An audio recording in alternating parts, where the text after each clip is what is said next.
Hello, welcome to this week's edition of WCS Sports Connection Game Day. I'm your co-host, Jeremy Qualls, and with me, as always, is my co-host, Tate Mathews. Tate, let's look at all the Region 6 AAA basketball action that's happened this past week, man. I'm telling you, this is my favorite time of the year. We finished districts, we're into regions.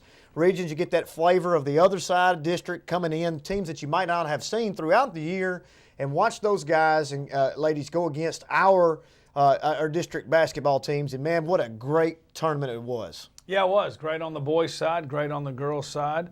Saw some overtime games. Both the championship games were close, especially the girls. We knew it was going to be a good tournament. It ended up being a good tournament. Kudos to Franklin and their boys and girls boosters and their administration at the high school. They put on a great tournament. It looked very, very aesthetically, it was very well put together. It was very aesthetically pleasing, if that's the word you were looking for. But I have to say, hats off to Toby Ruth, athletic director at Franklin High School, Jamie Wilson, Carrie Goodwin, I always want to say Bishop, Goodwin, and their staff there putting those things together, having a media room there for those guys and making everything as perfect as possible. Hats off to the Franklin High School group. Congratulations on running a successful region tournament. Now, in the region tournament, they sold over 1,000+ tickets for the championship night. What an unbelievable night that was. But before we get to that, let's go through the first rounds of the quarterfinals of the 6 AAA region tournament on the girls' side first. Cane Ridge coming in as the number 1 seed from the other side, playing number 4 Summit, Old Sparty. Cane Ridge ended up winning 62-47, but I tell you right now, that was a closer game than what the score implicated. There was a few times there that Summit went through 4 or 5 possessions without scoring. Easy baskets, just couldn't quite get there. They had one particular player that was injured on her right hand or shooting hand, so she had to do a lot of left-handed shooting, which obviously drove the percentage down. But the job that Josh Goodwin has done this year is phenomenal. They're 10-20. I know people are saying that's not very phenomenal, but if you saw what Old Sparty looked at before first of the year compared to now competing, I'm going to tell you right now, the basketball power is about to shift south, not only in boys but in girls as well. Z right there, that whole team coming back. Coach Goodwin has a good team to look forward to. Yeah, he has. 10 wins, I believe the best season total they've had in their short time as a school, and he's done a great job. You know, you always hear we're going to be better at the end than when we started. He definitely did that. Even the games they lost late in the year, they were all very, very close against some good teams. They're in a really good place right now. They really are, and best hats off to him and his program. Look forward to seeing what they're going to do in the offseason to get themselves better, come in next year ready to roll. They finished the season 10-20 as Cane Ridge ends the Old Sparty Lady Spartans of Summit ends their year at 10-20. Cane Ridge advances to face the winner of the Brentwood Hunters Lane game, which is a 2-3 game. Hunters Lane came into the game right there trying to keep the score low. It was low, 36-29. Brentwood wins and advances there. Coach Siegenthaler's team right now sitting at 25-5 going into that regional semifinal game. It was ugly. It was obvious that we had spent a lot of time off the court during the ice break, if you will, during the ice storms, snowstorms. And the rust, it took a while to get it knocked off. Yeah, it did. The only good thing about it is it was the same for everybody. So we weren't on the court, but neither was Cane Ridge out of Metro. And you know, we talked about that. That's a game. Those two coaches know each other so well. Joanne Tribune from Cane Ridge and Coach Siegenthaler, she had been at Hunters Lane for a year. Those two know each other inside and out. There wasn't going to be a whole lot of secrets between them, and you can tell. Obviously, Cane Ridge didn't hold the ball. Brentwood able to score a lot more points. So I like seeing that. There was a game where they had to win 36-29. Then there was another game they had to win 72-35. So that just goes to show that once they knocked that rust off, they were okay on the offensive end. That was funny. We always talk about stats on here. I was talking about stats with Coach Sig. You know, first 1 to 40, 15 or less turnovers always win. He didn't even get to 40 that game and still pulled off the win. 36-29. I believe if you'd asked him before the game, if you score 36 points, do you win or lose? He probably would have told you that he would have lost.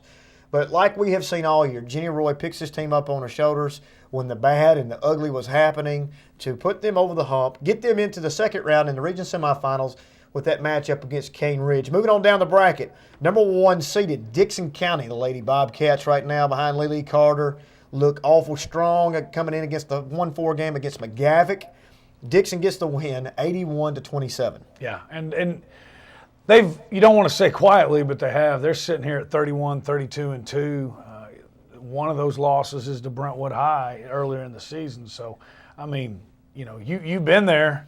I don't care what your schedule is. You win 30-something games, you're pretty darn good. They're playing really good basketball right now. Well, they haven't lost a game, if I'm not mistaken, since before the Brentwood loss. I think they lost in a Christmas tournament at Gatlinburg. And you can throw all factors out the window when you go there over the break. All those things happen. You're away from your family, don't want to be there, don't want to play, whatever the case may be. But they have played some unbelievable basketball down the stretch. This was never a game. Won big time, 81-27 to advance into the region semis against the 2-3 game, Overton versus Ravenwood. This is kind of a shocker to me. Coach Mariska Harris, this is not any implication on what the job that she has done this year for the Lady Raptors at Ravenwood, who finished 19-9 on the year, beat Ravenwood 45-28. Ravenwood just never got off the ground. No, they didn't. And Overton's longer. They're more athletic. And they're an experienced club on that Metro. So this was one of the Metro teams in this region tournament that scared me. And you got to remember, because you kind of forget about it when you see 19 wins. I think that's an unbelievable job that, like you said, that she did this year. They're still learning how to be a team. This is her first year there. She's teaching them how to compete and how to win, really. And so it got going bad for them in the second half. I think they only scored 3 field goals in the second half against Overton. They just got after them on the defensive side. Obviously, you can't score 3 field goals in the second half and have a chance to be successful. But 19 wins, I think. There's so many great coaching jobs that went on this year on the girls' side.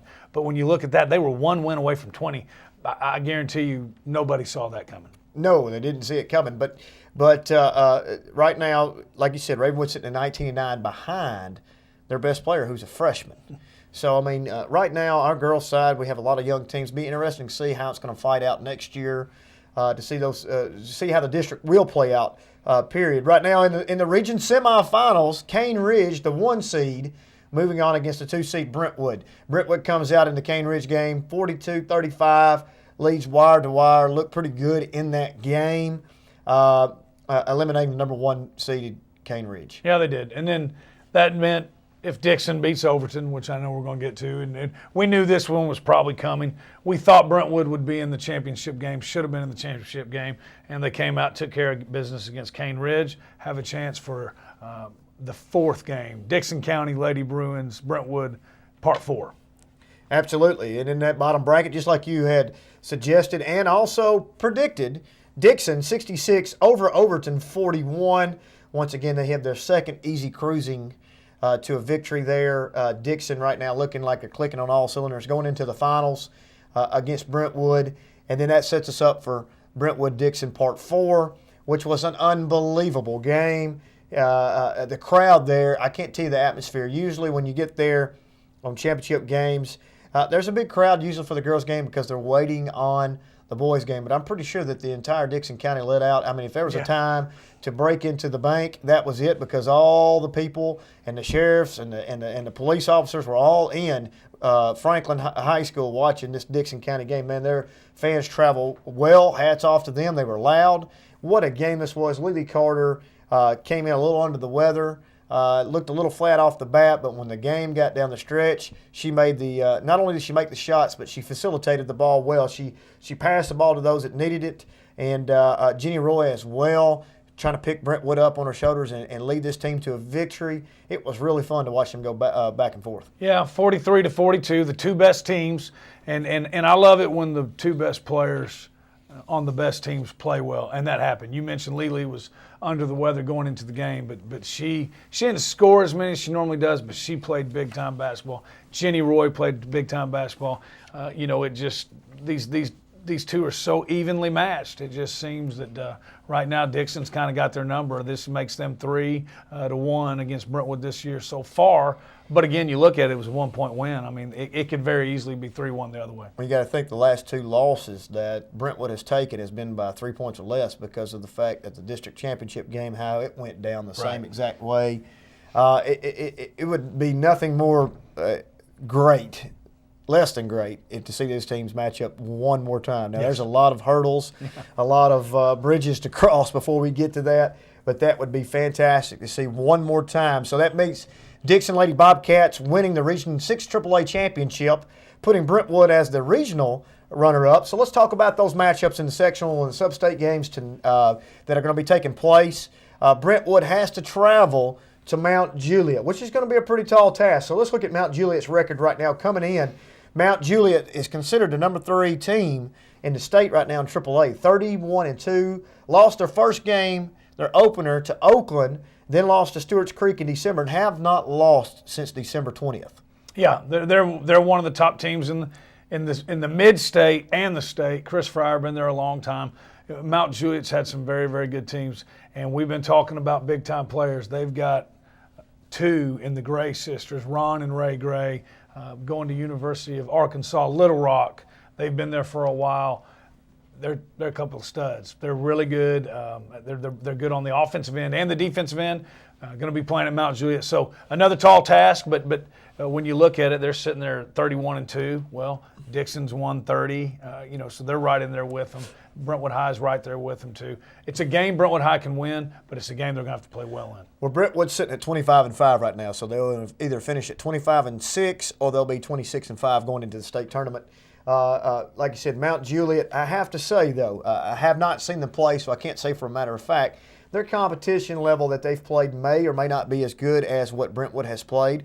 You played Dixon 4 times. That's pretty stout right there. Speaking of playing difficult schedules, on top of a 19-win Ravenwood team and some other teams. And they beat Rossview in the Region 5 AAA championship there. Beat them fairly easy, 46-29.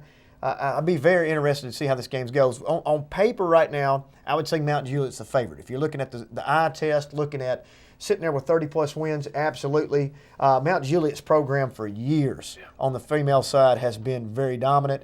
But I'm not going to sell the Brentwood Lady Bruins short yet. I think this game is intriguing. It is. We're going to have to shoot well. If you know anything about Chris Fryer teams, you know they're going to play defense. You know they're going to rebound, and they do that very, very well. They're going to get after you. They're going to pressure you the entire court, and they're good on the boards too. So we're going to have to shoot well, but we do the same thing. I mean, we play some very good defense on the Lady Bruins side as well. Jenny Roy's going to have a long night. She usually guards their best player. She's obviously one of, if probably our best offensive player on the Lady Bruins side. So going to have to shoot well. Expect to see kind of like these Dixon County Brentwood scores, 43, 42. You're not going to see a 50, 60-point game. Well, I hope you're right. And Jesse Boozer right now playing injured.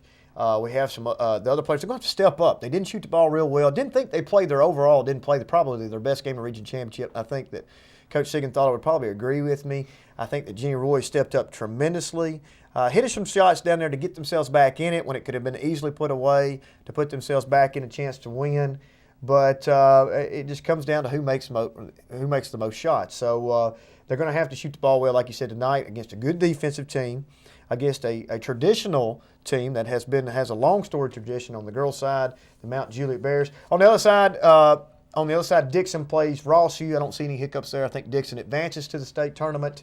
And the matchup there, considering where we are right now, the Lady Bruins, if they win, the winner of the Mount Juliet game looks to be like they're going to get the Lady Blaze of Blackman in the first round of the state tournament. Yeah. Well, and you know what happened last time? Somebody was going to get them in a tournament. And they both didn't want to do that. So, there's no throwing a game here tonight. You have to win to advance.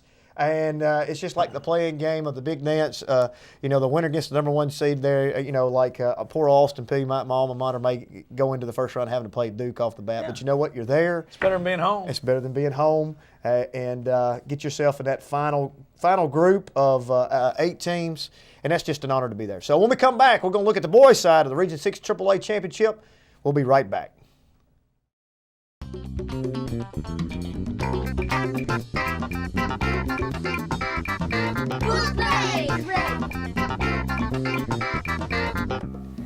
Hi, my name is Tanir.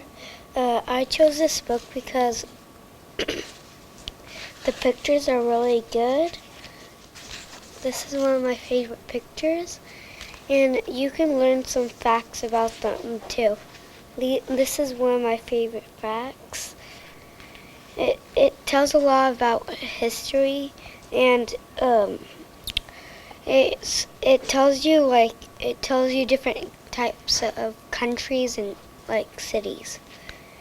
And German's like friend, he really likes the sport, and he wanted German Stelson to come with him and do the race across America with him. And German Stelson wins the race.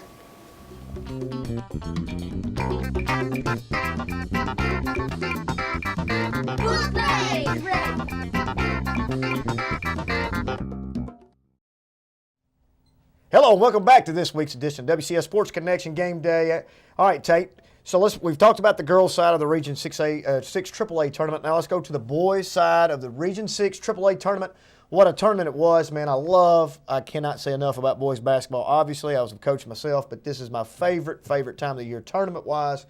Metro came in with their guys, and we were looking at our guys, and it was still up in the air how good our guys' side was. And end up winning 3 of the first round tournament games, leaving Metro with 1.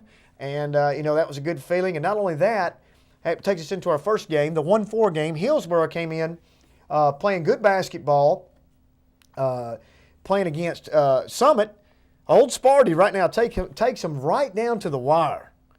Okay? And that was a lot of youth being in there. I'm telling you, Summit turned the ball over a lot, showed their age at certain times of the game, but then picked it back up, got themselves back in the game. With 10 seconds to go, down 3, John Carter gets wide open for a shot that I would bet the house on. Goes down and out. I mean, halfway down, comes back out. Then they have to foul the Hillsboro guys. They finish out the game 60-53 after they missed, making some free throws and have to play catch up and do the foul alternate possession deal. But hats off to Chris Ladd and the Summit Spartans right now. They're going to lose one player, Preston Parker, I believe it is, the senior. He's the only kid that they're losing. They're bringing all those guys back. This particular loss is invaluable to them as they go through their maturation process, as they get older and they go in and they get themselves into this situation. First time ever to be in the AAA region tournament. They have been in the region tournament when they were not AAA. So, I mean, it's a culture shock when you get in there and play these athletic teams, especially like Hillsboro. Yeah, and obviously Hillsboro was the best team. So it's not like they got beat by somebody they shouldn't have. And they did. It's been a great season, 18 wins.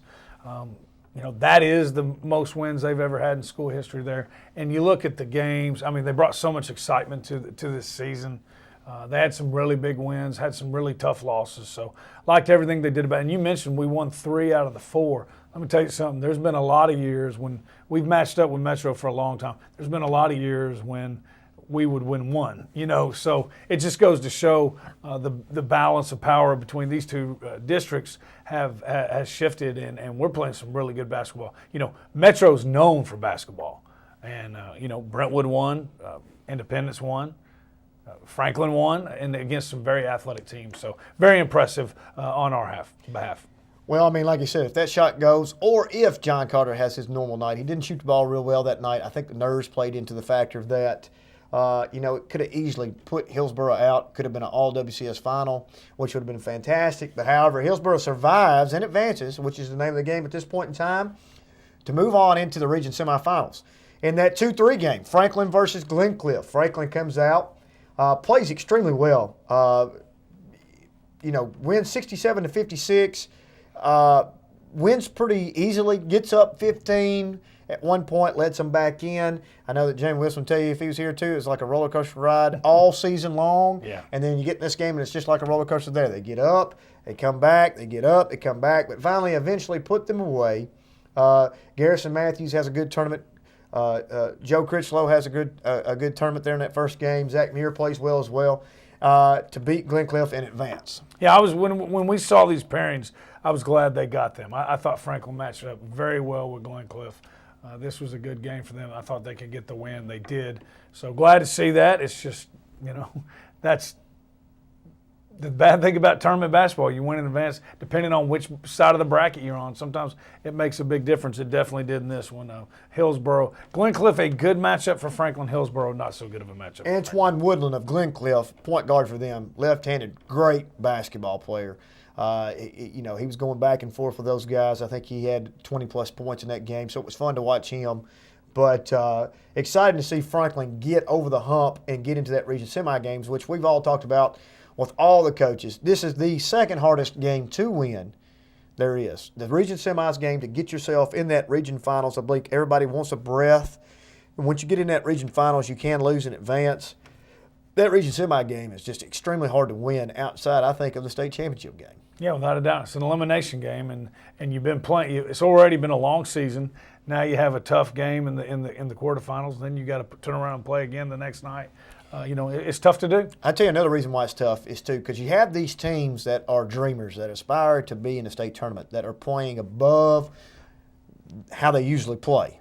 Then you have your good teams that are just a little bit nervous about getting into those games. What's going to happen? Because once you get into sub-state games, those are the teams that are meant to be there. By that time, the other teams have been eliminated. But in this region semis games, that Cinderella could be coming through. And that brings us to our next game right now. Independence sitting at the 2-3 game against Cane Ridge, who was upset by Hillsboro in the district tournament to get that 2 seed against Independence. Man, Independence came in on a hot streak, won 5 in a row to get themselves there, got beat in the district championship game. They won 4 in a row, 4 of the last 5. Got beat in a district championship game against Brentwood. What a game and what a show they put on against Cane Ridge. Yeah, they're fun to watch. They are a fun basketball team to watch. And you're right, Cane Ridge was the favorite coming out of there. So that was a big win. And they had a chance to beat Brentwood in the district championship game. So they were one of those teams I hate to see their season end because, like you said, they were so close to being they were a really good team this year. They were so close to being a great team. And those Murphy boys, man, they're so fun to watch, getting in the lane. That Cane Ridge, that was a very good win for them. You watch them play, and you watch the Murphy's boys, and you watch the entire team warm up, and Grayson is the most unassuming point guard that you've ever seen. Don't think that he's going to be very quick. Don't think he can shoot it. Don't think he can do the things he does. And then it happens, and I never forget the reaction to the Cane Ridge fan base. They're like, what in the world is going on here? Right. I mean, you get an open court, they're trying to press. He is making them look ridiculous. This game was really not a contest. Independence led wire to wire, was up 18 at one point, let them come back all the way to 10, and then it extended the lead on out. I can't say enough about Independence and Greg Glass. I think their Achilles heel at the end of the day was their depth, and he knows that. Obviously, they got everybody coming back with the exception of number 23. His name escapes me right now. I think he's furthering his career at Cincinnati Christian, but he's the only senior on that team. How fun is it going to be to see Independence and Summit next year with all those guys returning? Well, you're going to have some really good guard play between those two teams. And it's the two sets of brothers. It's going to be great. It was already great, and the two student bodies at those two schools are so good. The atmosphere in the gym, those are going to be 2 must-sees next year. I have to give all the hats off to Indy Nation. Best student section by far through the region tournament. They showed up every game. They had a theme, and they were loud. They represented well. Congratulations to the Indy Nation. And congratulations, Greg Glass. They finished the year out 19-15. Their record kind of up and down, as early 2 months ago we were talking about, okay, something's wrong, dead in the water, then boom, they come to life, and look at what happened. The young man's name is Austin Osborne, was the man that was the young man that's going to be moving on as a senior. He's also playing with Preston from Summit, moving on and playing at Cincinnati Christian. But Indy playing great. Moves us into the 1-4 game, Brentwood versus McGavick. We saw that, they beat McGavick 79-46. Never was really a game in the opening round to advance to set up to the best game of the tournament, Brentwood versus Indy. Now let's go back to the top part of the bracket. Hillsboro goes and plays Franklin in the region semis. Very good game. Rodney Thweet's team, I'm telling you, survived and advanced and dodged another bullet. 2.1 seconds to go in regulation. Booth Page hits a 3 to tie the game up. Ball's out of bounds. I'm not going to be one to criticize the referees, but I'm telling you, they botched this call. He throws the ball out from under his own basket going towards their goal. It bounces 3 times and out of bounds. Not a single soul touched the ball. As he threw it, they had their heads turned. It was one of those deals where it's close to 5-second call. Ball goes out. Instead of getting the ball back under the goal, as the rule states, if nobody touches it, they have it on the sideline. If you get the balls out under the basket, there's a good chance you run a play, get fouled, go to the free throw line for the win. But instead, you have to run a sideline play, doesn't get off a great shot, end up getting beat. Franklin gets beat by 5 in overtime. That's tough. And that's tough. You hate to see when it's out of the hands of the kids. And Hillsboro's so athletic and had a chance to win it. So, again, it just goes to show how close Franklin was to advancing who knows how far. That's right. Hillsboro gets the win, moves into the regional finals. Brentwood, Indy, what a game. I'm talking back and forth. My goodness, it was unbelievable how well played this game was. You could tell that the fatigue factor was setting in for sure for Indy late down the stretch for Grayson Murphy and his group. Back and forth.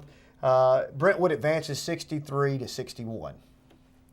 Every time they've played, it's been a good game late in the season. I think Brentwood was the better team. Experience probably played into that. They're the older team, and they're used to these kind of games. Independence is not as used to them.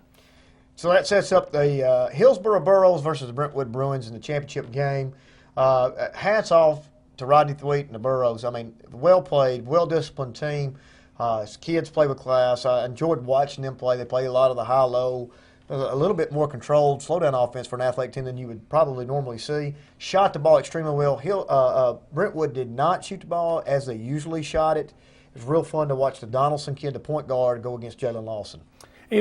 Rodney Thweet was the coach at Ravenwood before Whitlock, and so it's been a while, so you forget it. But that's how he played at Ravenwood. So those are the kind of you kind of expect to see that, and that was actually when D. King was out of basketball. So, but you're right, a great game plan by them, trying to slow Brentwood down a little bit. Thomas Smith, the tournament MVP for Hillsboro, he's a stud. Well, I don't disagree with the fact he got it, but I really think that Donovan Donaldson, the point guard, probably was the best player of the tournament and in all the games. But either way, congratulations to Hillsboro for winning that. Brentwood now on the road.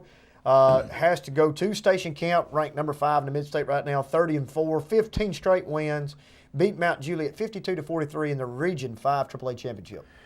They're very good. Kyle Anderton, you know him. He's the Vanderbilt commit football player. He's the quarterback. If you have not seen him play, he's got great hands and he's a great passer for a big man. I don't think Brentwood High has seen a big man like they're going to see against Station Camp. Going to have to control him. It all goes through him on the offensive end. Yeah, I think they look good. He does real well with his back to the basket too. He's got some footwork. He's very intelligent there on the basketball level. You can tell that he's had a lot of work. Be interesting to see how this plays out. You look at their schedule. Once again, questionable about how they got to 30 wins. I really feel comfortable about Coach King and coming in there and getting themselves into the state tournament for that Blackman winner of that opportunity to try to play Blackman for the fourth time in a row or third time in a row. Third time in a row in the state tournament. In the state tournament in the open round. Best of luck to those guys. Let's talk about the Region 6 AAA Championship real quick as we go off the air here. Boys and girl all-region team. On the girls' side, Lily Carter of Dixon got the MVP. I don't think there's any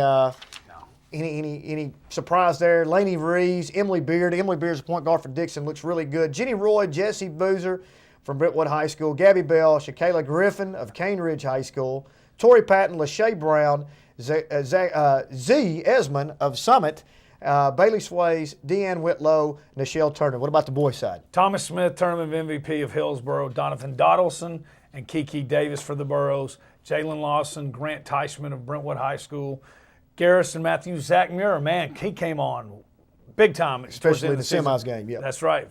Franklin High School. Grayson Murphy, Austin Osborne of Independence High School. Our man John Carter of Summit High School. Kyrie Elder, Cane Ridge. Chris Claybrooks, McGavick. And then Antoine Woodland of the Glencliff Colts. What a great tournament. I wish the best of luck to all the WCS Sports Conference teams, which is the Lady Bruins and Bruins of Brentwood High School as they play in the sub-state to get their berth in the state tournament. Hope that when we come back on the air next week, we'll be talking about the state tournament pairings. That'd be awesome. It'd be the second time in 4 years both teams have made it to the state tournament from Brentwood. Not many people do that. No. I'm Jeremy Qualls and my co-host Tate Mathews with me as always. This has been WCS Game Day.